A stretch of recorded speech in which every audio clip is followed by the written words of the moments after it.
Welcome to the next episode of KapVista Klips. Today I have Bob from Trebel, which he's currently in my side of the planet. He landed in Australia yesterday and he's here for a few days and then he's spending some time in Asia. But Bob, how is it and how you liking Australia? Well, as I mentioned before, I love your city. I love your country. First time to Sydney, but it will not be my last. Great place. Thank you for having me. Awesome. So we will jump straight in. I really want to know about, firstly, we'll start on your story. So what's your background? How did you find yourself in this position here? Well, Daniel, I consider myself a serial entrepreneur. I usually start companies. So I'm usually there, kitchen table, first money in, then raise the money and grow it. Trebel's a little bit unique in that I found them about 6 years ago when I was looking to do a digital roll-up of the music space with an angle towards blockchain. And I met the CEO of the company, and he told me he was getting users in the United States for 10 cents a user. It's a music business, and he said he had licenses with the major record labels, and I was sure he was lying to me because those things usually don't happen. If you're a startup, you don't get the major licenses, and I was doing consulting for some app businesses and had spent some time in mobile media, and getting a user for 10 cents was unheard of. So the more I dug into the numbers and the contracts, I realized he was really onto something. And so I joined 6 years ago this month as the first employee. So I'm technically not a founder, but I am the founding CFO and head of sales and head of revenue for the company. So I wear three hats, but that's how I got into it.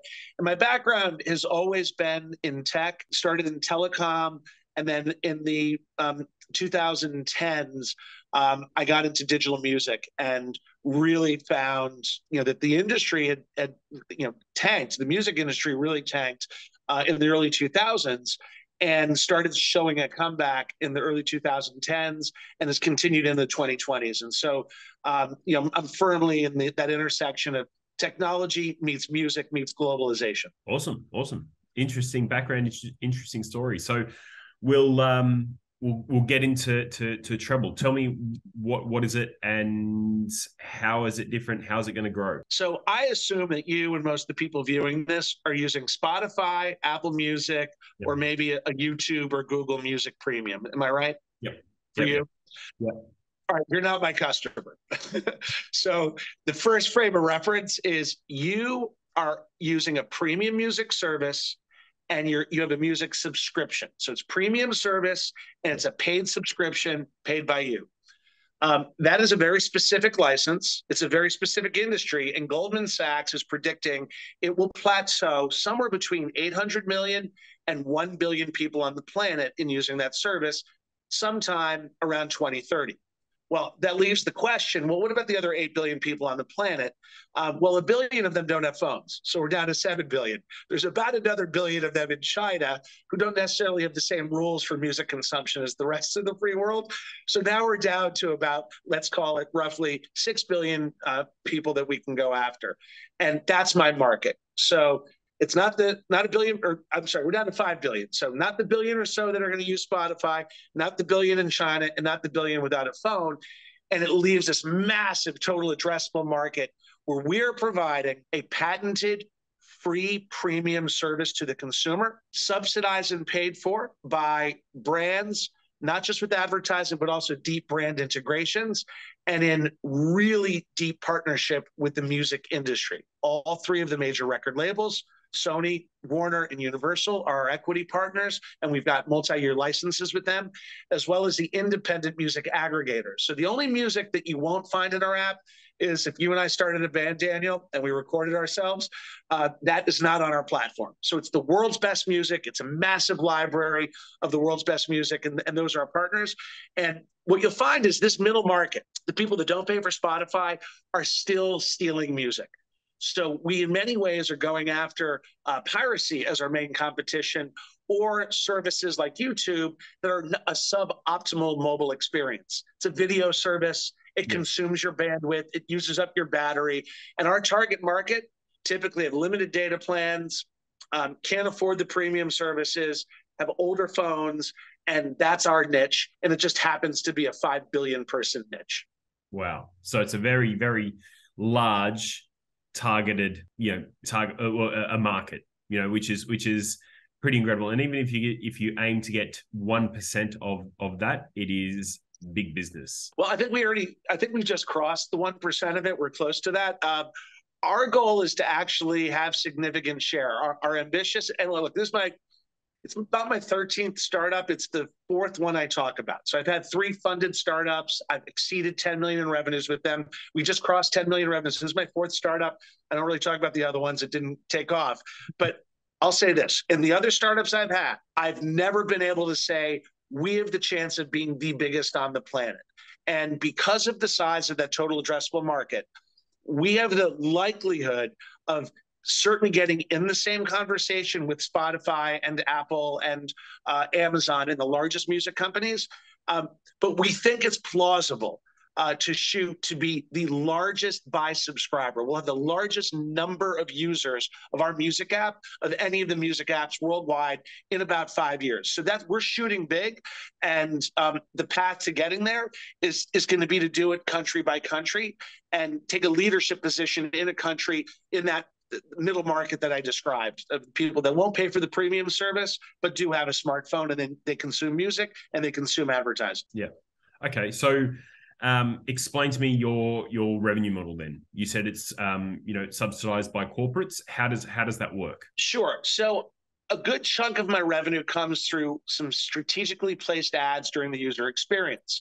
We're not a streaming service. We're a download and offline play service. So choose your song and play it offline are very valuable premium features. We're the only company with the license to do that while serving ads. So when you're waiting for your music, and I'm not sure, I'll go old school Australian, when you're downloading In Excess, right? You're an In Excess fan, I'm sure you've downloaded their music. So you're waiting for In Excess, you're looking at your phone, you see this download bar, we put up a video, premium video for 15 or 20 seconds, and that is a main monetization moment. You're not going to get your music unless you consume the ad. Yeah. In addition, at different moments in the music discovery time, searching, building playlists, reading about the artist, answering trivia, other things that we have in the app, lyrics, we've got display ads.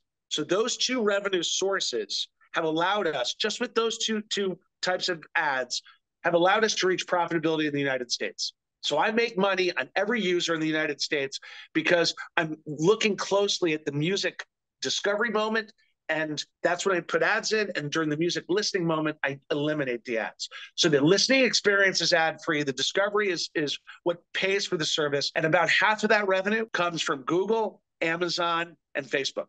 So I've got direct connections with the major ad exchanges worldwide. There's about 80 of them that we're connected to. And the big 3 comprise about half of my revenue. Now, in addition to that, I work closely with the outsourced sales teams in different regions that we launch, mainly with large media partners. Televisa, largest broadcaster in Mexico. MNC Group, largest media company and broadcaster, digital and over the air in Indonesia. Their sales teams are out there in front of brands and agencies, and that's the other part of my revenue. I'm working with those companies, with those sales teams, to then integrate something more than simple advertising. And these are brand takeovers. These are deep integration with playlists and music. Or in the case of a couple of clients we have, like Walmart or Colgate, I think you've heard of each of them. Walmart wanted us to get the consumer to scan a receipt. And for that scanning of the receipt, we give them a month of premium ad-free music. Walmart then gets data on that user and can build a mobile relationship with someone that otherwise just walked into the store, they paid with paper pesos, and they walk out. Colgate wanted us to do market research on toothpaste. So we found out toothpaste usage, toothpaste buying habits, who's the buyer of the toothpaste, frequency. By answering these questions, Colgate would give the consumer a month of premium music, brought to you by Colgate, for answering that simple survey. We then are able to aggregate that data, and in compliance with the local data sharing laws, we get paid from Colgate to do that type of project. So that revenue is very high margin. It's large contracts. And we expect that to be about half of our revenues going forward. The other half will come from the traditional video and display advertising. Awesome. Awesome. So we understand now the business model, the revenue model. Tell me about the milestones. You mentioned, 10 million in revenue and what tell me the milestones of the business. Sure. So it all starts with the active user, and we're very, I'll call it, strict about what we consider a monthly active user. They have to install the app. They have to register for the app, in which case we either get a Google or a Facebook link, or we get their email address or their phone number. So there is a little bit of friction to get to a real user. But then our magic moment is when they download at least 10 songs. Once they've made that investment in building the basis of their music library, that's what we consider a monthly active user. So the whole business starts around tracking monthly active users. And roughly speaking, we ended this year, 2022, at around 10 million. The previous year, we were at about 5 million. The previous year, we were about 2.5 million. So we've been doubling our user count year over year for the past couple of years. And this is as we built out the technology and proved the concept. The other key way that we measure the business is on revenue. We need a few million users in a market before the revenues really start kicking in. So there's a little bit of a lag, about 6 months, between when we launch a market and when we start seeing revenue. But revenues have been following a fairly similar trajectory to that of the users. So we saw about 10.6 million in 2022 revenues. A prior year, we were at around 5 million. So we've been seeing a nice double of revenues alongside of it. But 2023 is going to be a real breakout year for us. We've gotten additional equity. We closed out our Series B, we thought, in 2022. But the way that the market conditions were such that we're not going to go out for that Series C yet. Instead, we're going to pad up that Series B so we can keep growing. So right now, we've got 7.5 million additional equity committed from our existing investors. We're going to market to your group and others for an additional 5 to 10 million.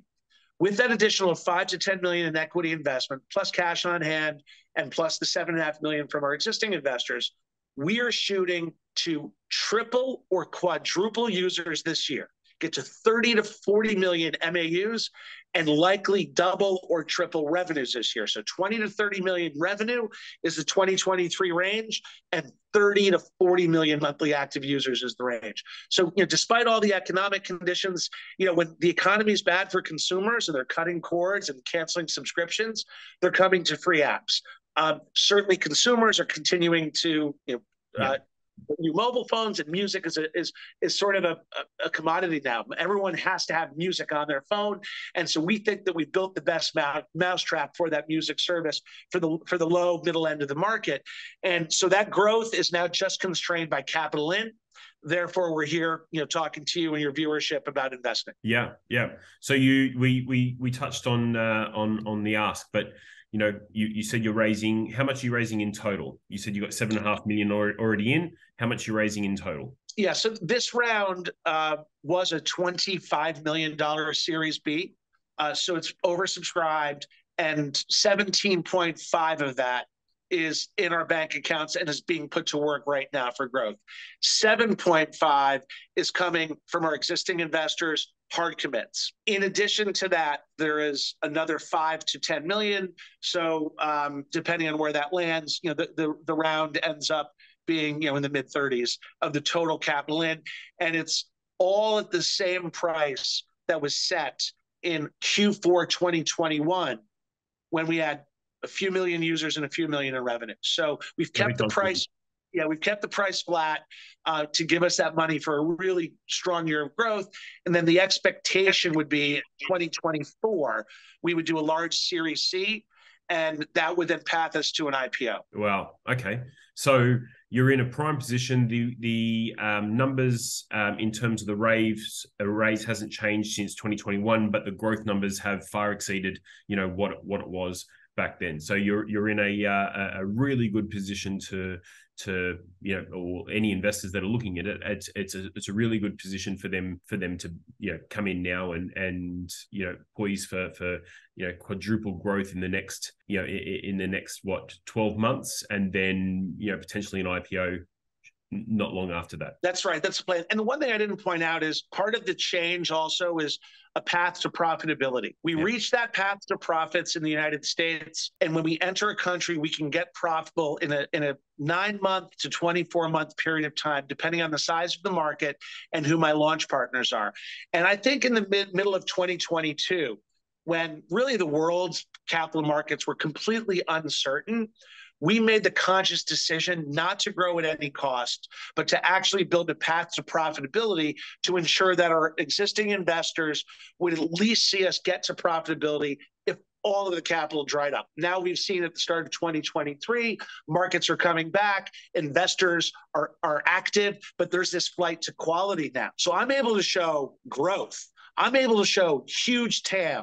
I'm able also now to show good unit economics and capital efficiency and path to profitability. Those additional elements of our business plan de-risk the investment for not only our old investors, but anybody that participates in this Series B round right now. Yeah. So essentially what it does is it sets you apart from the competition because you have a much stronger, opportunity on the table. And you've done the work over the last, say, 12 months to de-risk the opportunity for new investors to come in. So that's quite interesting. I think you've hit on something that's critical. There's plenty of investments out there where you could grow at any cost and lose a ton of money. There's also investments now get to profits at the expense of growth. We happen to have our cake and eat it too here, that we're going to continue to grow, but we're also going to have that path to profit simultaneously. Yeah, perfect. Okay, well, we'll leave it at there. I don't want to take up too much of your time, but for anybody that's watching this episode, if you want to get in touch with Bob, he is in the APAC region for the next few weeks, but we'll be back in the US. More than happy to jump on a Zoom call or a Google Meets and chat to you.